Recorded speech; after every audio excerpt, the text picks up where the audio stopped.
Hello, lovelies. Welcome or welcome back to Cover True Crime on another show recap. Once again, we're going over GYPSY Rose Life After Lockup, Season 2, Episode 7. If this sounds interesting, please stay tuned. We have a lot to discuss. In the opening scenes, we get to see Ryan on his live, spilling his guts, still talking about GYPSY Rose, which is understandable. What she did to him was very disgusting. It was very dirty. And he's, sending her praises because he saw the baby shower pictures of her that she recently dyed her hair. So he's going on, saying that he loved her hair as a brunette, that he is still crushed, which is understandable, about the divorce because the last time that he saw her, she says, "I love you." Her family comes, picks her up, and that's the last thing that they say to you, and you never see them again. And that's definitely a horrible thing to someone that's especially your wife.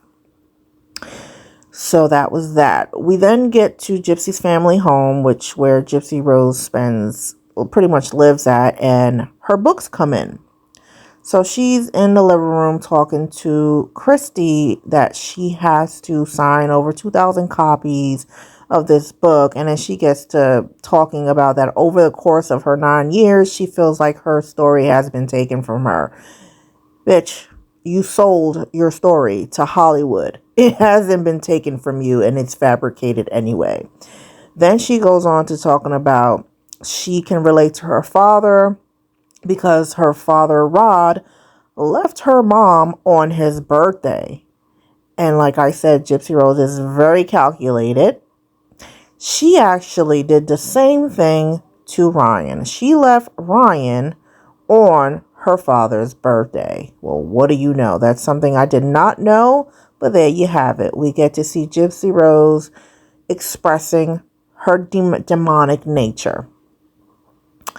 Then she goes on to say that she's seen that Ryan had messaged her and that this was the first time since the paternity results. I guess she discussed it with him that was the last time. So since then he ended up messaging her, and this message was pertaining to him talking about that she looks so good as a brunette. He misses her voice. Oh God, how could anyone miss that voice? He's delusional. That you still have my heart, that I still have only eyes for you. Not only did she ends up going to expose those private messages to the world, she also shows it to the producers. That's how disgusting and conniving GYPSY Rose is. I mean, because only a vile, disgusting, manipulative person will do something like that. So GYPSY ends up telling Christy the message that she received from Ryan. And of course, we all know Christy doesn't like Ryan. She calls him a douche. And the only sensible person here that actually feels bad for Ryan is Rod. So he goes on to say, talking to the producers, that, his feelings are valid. He sacrificed all his time, his emotions. He sacrificed all of that for GYPSY. He truly loved her, and he can understand how he feels.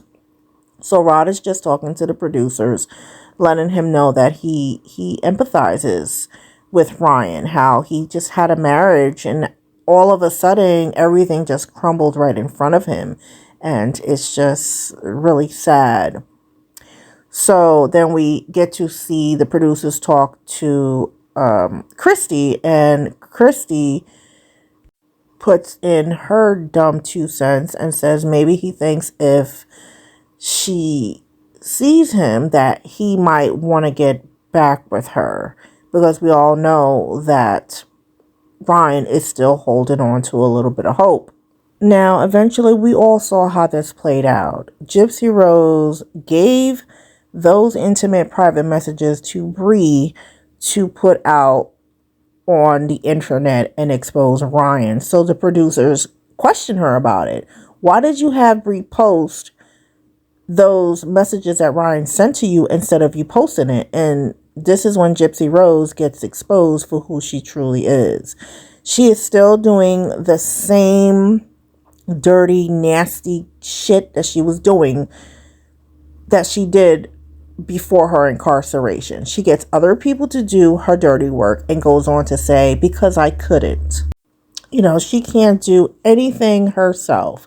Any dirty work, she gets her minions, her stands, or someone who's vulnerable, just like Nicholas Godejohn, to do her dirty work, and goes on to say the dumbest excuse. She doesn't want to prevent the healing process, but she doesn't want him to see that she doesn't want him to think that she wants to be with him as well. So that's the reason why she had Bree do it. No, that's not the reason why you had Bree do it. You had Bree do it because you are disgusting, you are vile, and you wanted to expose Ryan and hurt his feelings. That's why.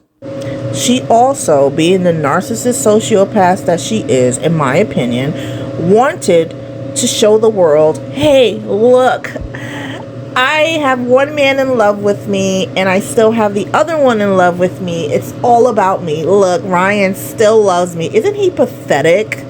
That's how Gypsy Rose thinks. And it frustrates me so much that all the information that's out there from content creators and just Gypsy Rose exposing her true self, being in her own nature, exhibiting this behavior on her show, and everyone turns a blind eye.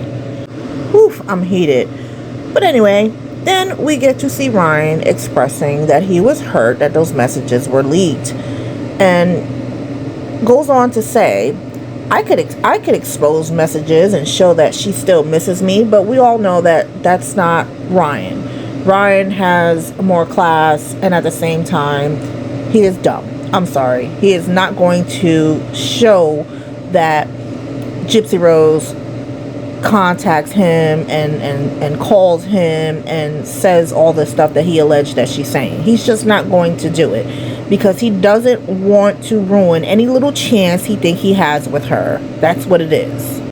Gypsy Pop then gets a phone call from her best friend, also known as her main cult member, Bree, who's also known as Bree Without the Facts on TikTok.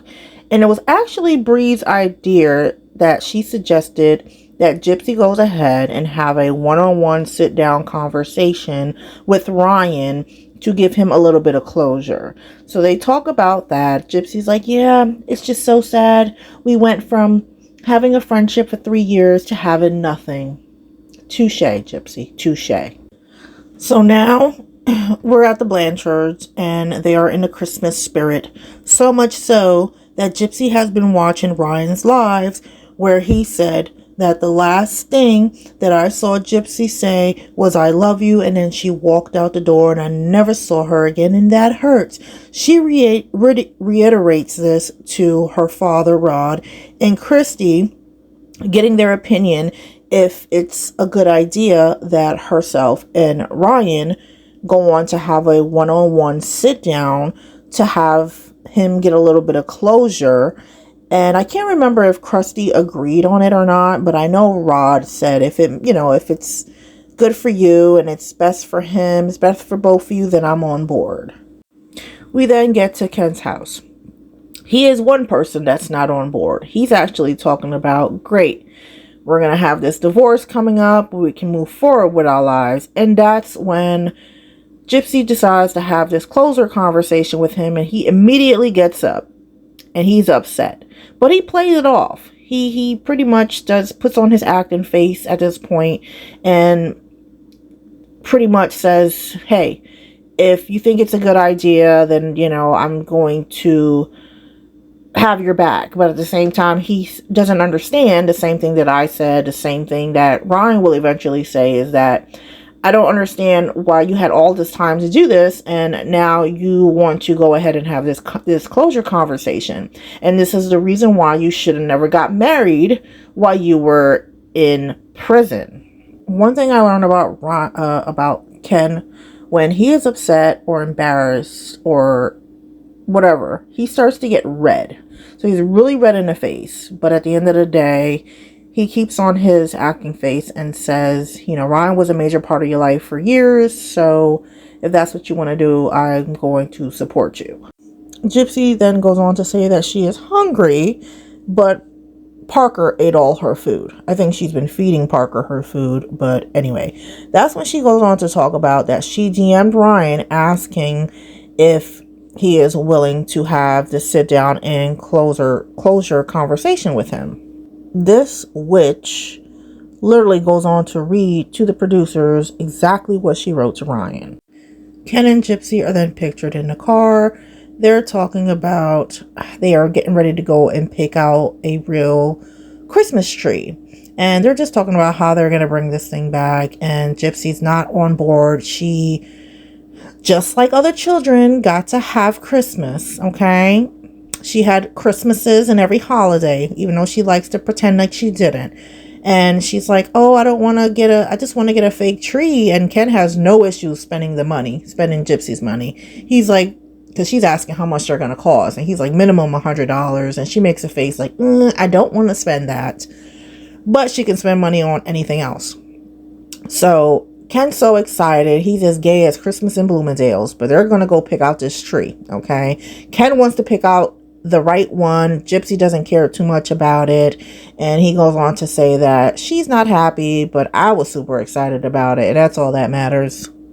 I then get a little bit confused about the dates of this because Ryan is wearing two different shirts. But we get to see Ryan and he's still talking about the situation when Gypsy Rose leaked those messages. Like, oh, Gypsy's trying to make me look like a fool, but I wasn't embarrassed. He says he wasn't embarrassed because, you know, Ryan has no shame. He then goes on to say that he's been ignoring Gypsy's text messages and her phone calls. So she ends up texting, having the fucking gall and the audacity to text his mother. So his mother calls him and says, Ryan, Gypsy is trying to get a hold of you. So he lets us know what she had sent to him. And this is about having the meeting, if he agrees to it, to have a one-on-one sit down on the day of the divorce to have this closure. And he's not on board with it. He was like, you had all this time, the same thing that I said, the same thing that Ken said. Why would I give you that day? And for the first time, I applaud you, Ryan. We fucking applaud you. Ryan gained one of his ball sacks back. Just one. It is now December 9th, 2024, and this is the day that Gypsy Rose goes to court to finalize the divorce. They all get in the car. So it's Gypsy, Krusty, her father Rod, and I think Grandma, Kristy's mother. They say a prayer because Kristy's a fucking hypocrite, so Rod gets to say the prayer. And while they are there and they are driving there, we get a montage of, you know, the past marriage of Gypsy and Ryan. And, you know, it looks like she's reminiscing because she goes on to say, I do miss his humor. It looks bad. It looks like I said to him, hey, I love you. Now I want you to go find your happiness and I'm just going to go find mine. Which she's always full of shit. They get there and, you know, there's no cameras allowed in there. And we get to see what eventually unfolded on the day where Gypsy Rose was cussing at paparazzi when they were trying to take their photos. It all happens too quickly and she gets back in the car and she can't fucking fathom why Ryan wasn't there. She thought that he would have wanted to see her one last time because it's all about her. No, bitch. No, you did not get your way. You wanted him to see you so you could project like, oh, look what you're missing, Ryan. I know you still love me. Fucking disgusting. Ugh. Anyway, we get back into the house and Krusty was for sure that Ryan was going to be there to want to take a look at Gypsy as well. Don't nobody give a fuck about you, bitch. Because Ryan gained one of his ball sacks back. Booyah, in your face. Too bad. So get ready for this, guys. Gypsy gets to expose herself again because she's that freaking stupid. Because when you lie, you have to make sure and work extra hard that you cover up all your lies. It's much more difficult than telling the truth. So she goes on to say that she had an interview for her book, and she made some excuses about what she said. She goes on to say that they got to talking about sexual abuse, okay? And that's what the conversation was about. But she goes on to blame the publications for how they published the headline, saying that GYPSY Rose, quote, GYPSY Rose says she did not enjoy sex with Ryan despite one saying the D is fire. Then she's all upset about that. Oh, but I didn't expect her to put that in the article. That's not what I said, bitch. That's what you said. And Ryan's gonna tell us in the end that's what you said. So she's showing her phone to Christy, and Christy is flabbergasted. Her mouth is all open. She's drooling. Then she fixed her lip to say that Karma is a bitch, okay? Now, I don't know who she was referring to when she said that. I know she ain't talking about Ryan. I know she ain't talking about the publication. She's talking to you, bitch. You, Gypsy. Bring it on, Krusty. I'm all here for it. We then get to Ken's house, you know, the one that Gypsy paid for, and they're discussing the finalization of the divorce, and Ken's like, yay, you're a free womanish, meaning she's still on parole, but she's free. And Gypsy's like, huh? Am I missing something? That is so weird. Like, I don't understand. And Ken's like, you know, meaning you were in a marriage and you are no longer in that marriage. She's like, no, because it doesn't make any sense. And at this point, he don't know what the fuck, how else to explain it to her. You are free. Okay? So she's like, I'm like, so I'm single? Oh, okay. So I'm going to go down to the bar and I'm going to get me a bourbon. No, I'm just kidding. And you see all her insecurities come out. Okay? Because she's that pathetic. And that's when Ken's like, no, I'm talking about like in a tax form, you check off that you're single. She's like, oh. And he goes on to say, Gypsy, I think you're in a mood today.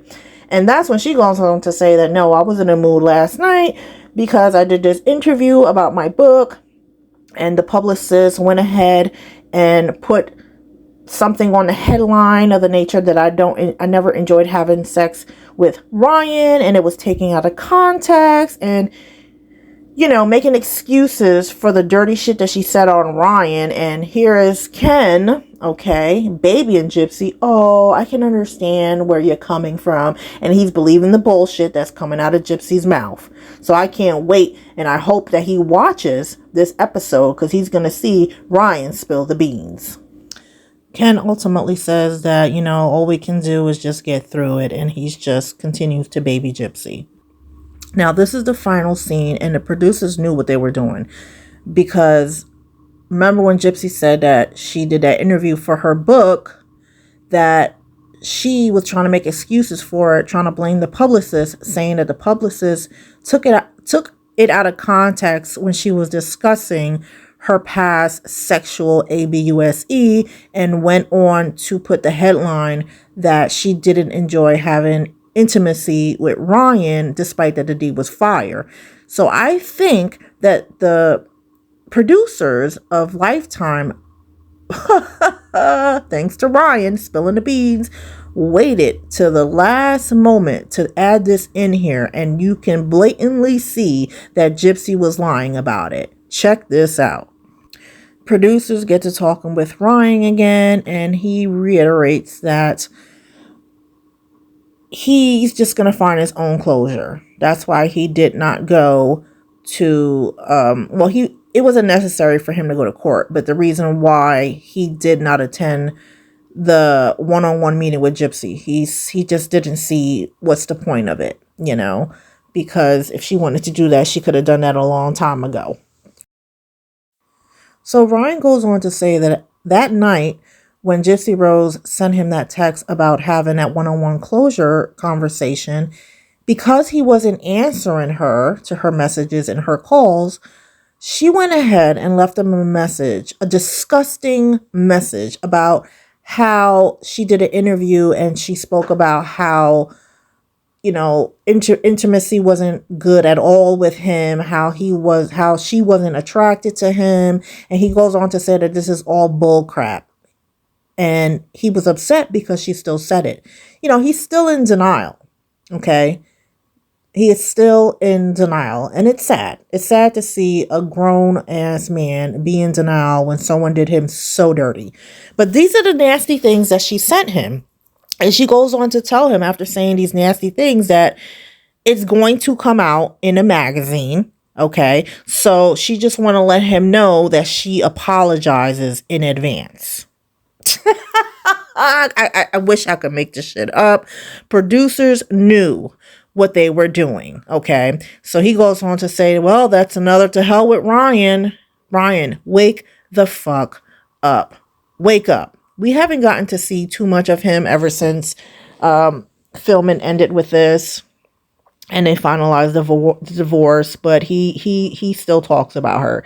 He just recently had a live where he tried his best not to talk about her, where he went on to say that there's some things that I want to say, but you know what? It don't even matter. He wants to talk about her. He still hasn't got his head out of her freaking ass. And at this point, he needs therapy. Okay. It's not a good look for him. He doesn't want to listen to any content creators. Ryan doesn't want to open his eyes and do his own research. He has it in his head that she is this incredible woman and everything that she says is the truth, and he can't see past GYPSY Rose. Okay. And it just makes you want to slap him in the face. And at this point, I lost all the hope. I lost all hope that Ryan is going to get it together and move on and see GYPSY for who she really is. But that was the end of this show recap of Life After Lockup episode 7. I don't know how many more episodes there's going to be. Like I stated before, season 1 had 8 episodes and we're on 7 now. So when they were showing the previews for episode 8, they did not say it was the finale. So I am not sure, but as long as these episodes keep coming out, I will be bringing you the show recap, so that way we do not have to, give Lifetime the views and the blood money. So GYPSY Rose isn't profiting and continues to profit off of her late mother. At the end, you just see a montage of when GYPSY and Ryan was together, and that's pretty much it. But thank you if you reached the end of this video.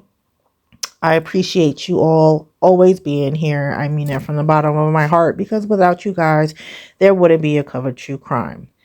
As always, leave your thoughts and comments down below. I look forward to engaging with you all. Please take care of yourself and be safe. Love you. Till next time. That day, for no particular reason, I decided to go for a little run.